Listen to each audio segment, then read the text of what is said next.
Thanks, Brian. A new study shows there is a significant decline in men's mental health across Canada, punctuated by high levels of stress and depression.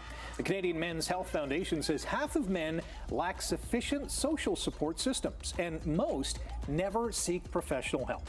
Joining us to talk about this important issue and the new Never Alone campaign is Mike Shoreman, a mental health educator and Canadian Men's Health Foundation national champion. Mike, good morning. Thanks for joining us this morning. Thanks for having me. This is a troubling study, at least the details of, but not surprising as well. Tell us about it. Yeah, so the Canadian Men's Health Foundation has released this new national study on men's health, on men's mental health during Men's Health Month, which is June, focusing and highlighting the challenges that Canadian men are facing all across the country. Increased rates of extreme stress, depression, social isolation, disconnection that we're seeing right now, and this study really puts a spotlight on that, and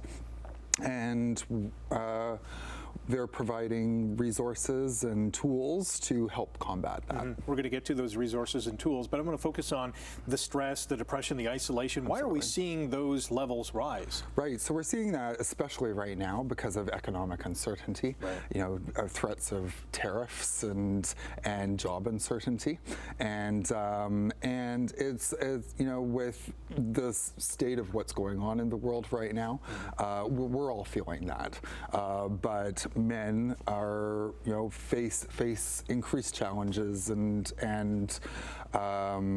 you know, have trouble talking about mental health, yeah.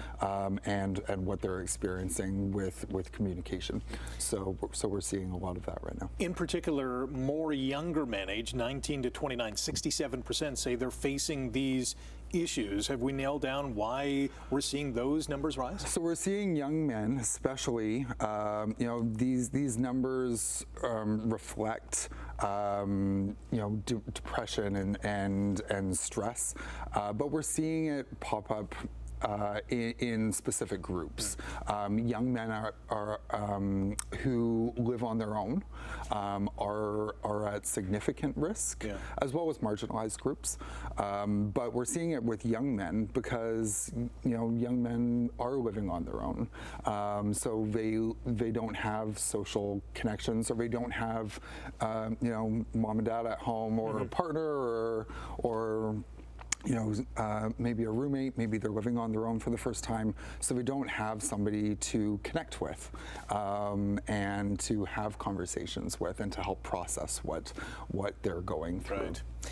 You've launched the Never Alone campaign. Tell us about it. How does it work? Right. So the Never Alone campaign, #NeverAlone, is for Canadian men who are across the country to jump in and to have a conversation. The Canadian Men's Health Foundation has resources available, educational webinars, free counseling provided by TELUS Health that is available to Canadian men who can access free counseling support, which is wonderful, as well as educational videos and webinars that young men and men of all ages can access to help them. We've got about 40 seconds. This is all part of the toolkit that men can access. Absolutely. So the toolkit is available throughout the year, but we are, you know, focused on that right now. You know, we need these resources and tools available now more than ever, and it's an opportunity for men to, you know, take a moment and really, you know, take stock of where they are mentally in this moment. Right. You know, score yourself on a scale of 1 to 10 and be like, how am I doing this year? Is it different than last year? Yes, and hopefully better come next year. Yeah. All the links and more information will be on our website, chch.com/morninglight. Thanks for joining us this morning. Thanks for having me.